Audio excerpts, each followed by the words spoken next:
Hello ನಮಸ್ತೆ. ನಾನು doctor Sadananda Rao, ನ್ಯೂರೋಕ್ಲಿನಿಕಲ್ psychologist ಹಾಗೆ ಬಯೋಸ್ಟಿಮ್ಯುಲೇಷನ್ ಲೇಸರ್ ಸ್ಪೆಷಲಿಸ್ಟ್.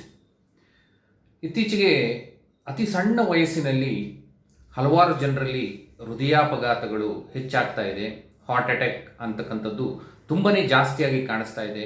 ಪ್ರತಿ ದಿವಸ ಮಾಧ್ಯಮಗಳಲ್ಲಿ ನೀವು ನೋಡ್ತಾ ಬಂದರೆ ಕೆಲವು ಪ್ರದೇಶಗಳಲ್ಲಿ, ಎಸ್ಪೆಷಲಿ ಕರ್ನಾಟಕದ ಹಾಸನದಲ್ಲಿ ಇತ್ತೀಚೆಗೆ ತುಂಬ ಯುವಕರು ಹಾರ್ಟ್ ಅಟ್ಯಾಕ್ನಿಂದ ಪ್ರಾಣವನ್ನು ಕಳ್ಕೊಳ್ತಾ ಇದ್ದಾರೆ.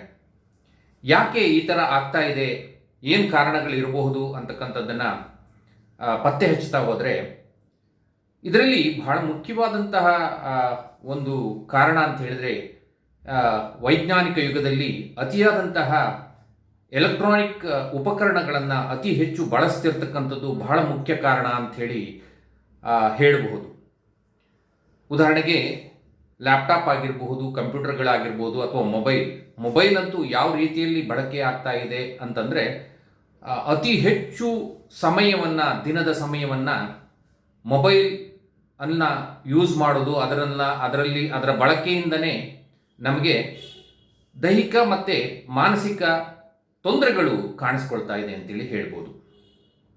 ನೇರವಾಗಿ ಮೊಬೈಲ್ ಬಳಕೆಯಿಂದ ಹೃದಯಾಪಘಾತಕ್ಕೆ ಕಾರಣ ಅಲ್ಲದಿದ್ದರೂ ಕೂಡ ಅತಿಯಾದಂತಹ ಮೊಬೈಲ್ ಬಳಕೆ ಮಾಡ್ತಿರೋದ್ರಿಂದ ಹೃದಯಾಪಘಾತ ಹೆಚ್ಚಾಗ್ತಾ ಇದೆ ಅಂತೇಳಿ ಹೇಳ್ಬೋದು. ಸಾಮಾನ್ಯವಾಗಿ ಒಂದು 12 ಗಂಟೆಗಿಂತ ಹೆಚ್ಚು ಸ್ಕ್ರೀನ್ ಟೈಮ್ ಅಂತ ಹೇಳ್ತೀವಿ. ಎಲೆಕ್ಟ್ರಾನಿಕ್ ಉಪಕರಣಗಳನ್ನು ಅಥವಾ ಮೊಬೈಲನ್ನು, ಕಂಪ್ಯೂಟರನ್ನು 12 ಗಂಟೆಗಿಂತ ಹೆಚ್ಚು ಬಳಸೋದ್ರಿಂದ ಮೊದಲನೇದಾಗಿ ನಮ್ಮ ಕಣ್ಣಿಗೆ ಅತಿ ಹೆಚ್ಚು ಸ್ಟ್ರೈನ್ ಆಗುತ್ತೆ. ಎರಡನೇದಾಗಿ ನಮಗೆ ನಿದ್ರೆಯಲ್ಲಿ ತುಂಬ ತೊಂದರೆ ಆಗುತ್ತೆ. ಮೂರನೇದಾಗಿ ಸೋಷಿಯಲ್ ಮೀಡಿಯಾಗಳನ್ನು ಅತಿಯಾಗಿ ಬಳಸೋದ್ರಿಂದ ನಮ್ಮಲ್ಲಿ ಸ್ಟ್ರೆಸ್ ಅಥವಾ ಆಂಗ್ಸೈಟಿ ಅಂತಕ್ಕಂಥದ್ದು ಇವತ್ತು, ಹಾಗೆ ಡಿಪ್ರೆಷನ್ ಅಂತಕ್ಕಂಥದ್ದು ಹೆಚ್ಚಾಗಿ ಕಾಣಿಸ್ತಾ ಇದೆ. ಇದಲ್ಲದೆ ಅತಿಯಾದಂತಹ ಮೊಬೈಲ್ ಬಳಕೆಯಿಂದ ಮೊಬೈಲ್ ರೇಡಿಯೇಷನ್, ಮ್ಯಾಗ್ನೆಟಿಕ್ ರೇಡಿಯೇಷನ್ ಏನು ಮಾಡ್ತಾ ಇದೆ ಅಂತ ಹೇಳಿದ್ರೆ, ನಮ್ಮ ಮೆದುಳಿನ ಹಲವಾರು ನ್ಯೂರಾನ್ಸನ್ನು ಅಥವಾ ನ್ಯೂರೋ ಟ್ರಾನ್ಸ್ಮಿಟರ್ಸನ್ನು ಹಾಳು ಮಾಡ್ತಾ ಇದೆ. ಎಸ್ಪೆಷಲಿ ನಮ್ಮ ಇನ್ಸುಲಿನ್ ಆಗಿರ್ಬೋದು ಅಥವಾ ಕಾರ್ಟಿಸೋಲ್ ಆಗಿರ್ಬೋದು, ಈ ರೀತಿಯ ಹಲವಾರು, ಸೆರೋಟೋನಿನ್ ಆಗಿರ್ಬೋದು, ಡೋಪಾಮಿನ್ ಆಗಿರ್ಬೋದು, ಇವುಗಳ ಮೇಲೆ ಅತಿ ಹೆಚ್ಚು ಪರಿಣಾಮ ಅಂತಕ್ಕಂಥದ್ದನ್ನು ಈ ಮೊಬೈಲ್ ಅತಿಯಾದಂತಹ ಬಳಕೆಯಿಂದ ಜಾಸ್ತಿ ಆಗ್ತಿದೆ. ಇದರಿಂದ ಯುವಕರಲ್ಲಿ ಅಥವಾ ಸಾಮಾನ್ಯರಲ್ಲಿ ಈ ಸೋಷಿಯಲ್ ಇಂಟ್ರ್ಯಾಕ್ಷನ್ ಅಂತಕ್ಕಂಥದ್ದು ಅತಿ ಕಡಿಮೆ ಆಗ್ತಾ ಇದೆ. ಜನರ ಬಳಕೆ ಅಥವಾ ಸೋಷಿಯಲ್ ಗ್ಯಾದರಿಂಗ್ ಇಲ್ಲ. ಪ್ರತಿಯೊಂದನ್ನು ಕೂಡ ಮೊಬೈಲ್ನಲ್ಲೇ ಉಪಯೋಗ ಮಾಡ್ತಕ್ಕಂಥದ್ದು.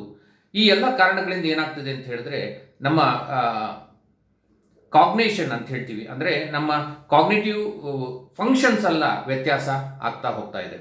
ಅಂದರೆ ನಮ್ಮ ಚಿಂತನೆಗಳಾಗಿರ್ಬೋದು, ಆಲೋಚನೆಗಳಾಗಿರ್ಬೋದು, ಇವುಗಳಲ್ಲೂ ಕೂಡ ಅತಿಯಾದಂತಹ ಮೊಬೈಲ್ ಬಳಕೆಯಿಂದ ಏನಾಗ್ತಾ ಇದೆ ಅಂತ ಹೇಳಿದ್ರೆ, ಇವುಗಳಲ್ಲೂ ಕೂಡ ವ್ಯತ್ಯಾಸ ಅಂತಕ್ಕಂಥದ್ದು ಕಾಣಿಸ್ತಾ ಇದೆ.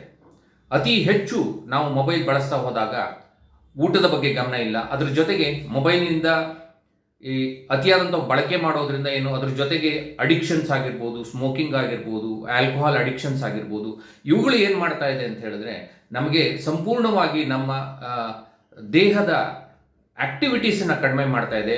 ಒಂದೇ ಕಡೆ ಕೂತ್ಕೊಂಡು ಅತಿಯಾದಂತಹ ಹೈ ಕ್ಯಾಲೋರಿ ಇರತಕ್ಕಂತಹ ಆಹಾರವನ್ನು ಬಳಕೆ ಮಾಡ್ತಕ್ಕಂಥದ್ದು, ಕೂತಲ್ಲೇ ಕೂತೇ ಇರೋದು, ದಿನನಿತ್ಯದ ಆಕ್ಟಿವಿಟೀಸ್ ಇಲ್ಲದೆ ಇರತಕ್ಕಂಥದ್ದು, ಚಟುವಟಿಕೆಗಳು ಇಲ್ಲದೆ ಇರತಕ್ಕಂಥದ್ದು, ವ್ಯಾಯಾಮ ಇಲ್ಲದೆ ಇರತಕ್ಕಂಥದ್ದು, ಸೆಡೆಟರಿ ಲೈಫ್ ಸ್ಟೈಲ್ ಅಂತ ಹೇಳ್ತೀವಿ.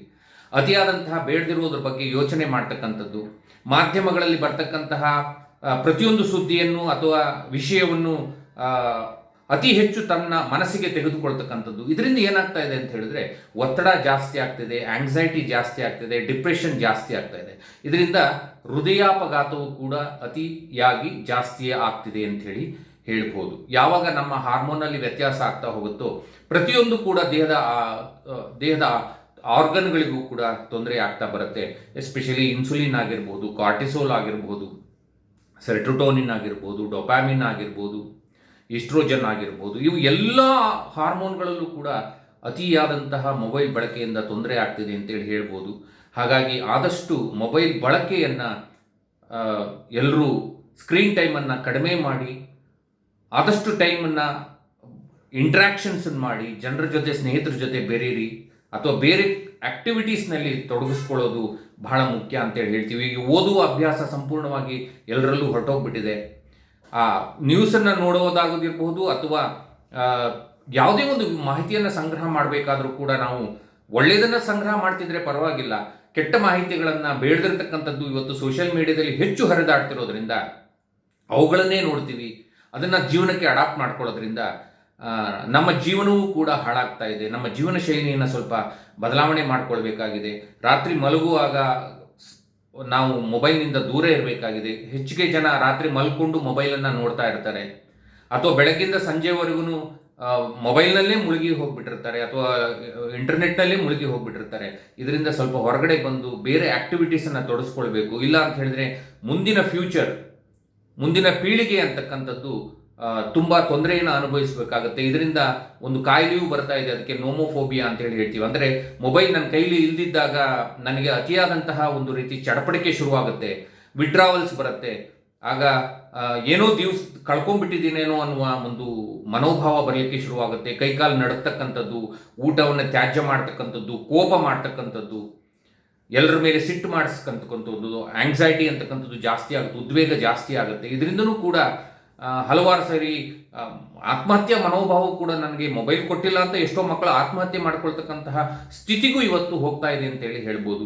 ಹಾಗಾಗಿ ಎಲೆಕ್ಟ್ರಾನಿಕ್ ವಸ್ತುಗಳನ್ನು ಅಥವಾ ಮೊಬೈಲನ್ನು ಅಥವಾ ಇಂಟರ್ನೆಟನ್ನು ಬಳಸುವಾಗ ಸ್ವಲ್ಪ ಎಚ್ಚರದಿಂದ ಇರಿ. ನಾವು ಸ್ವಲ್ಪ, ಯಾಕೆಂದರೆ ಈಗ ಪ್ರಕೃತಿಯೇ ಹಾಳಾಗ್ತಾ ಇದೆ.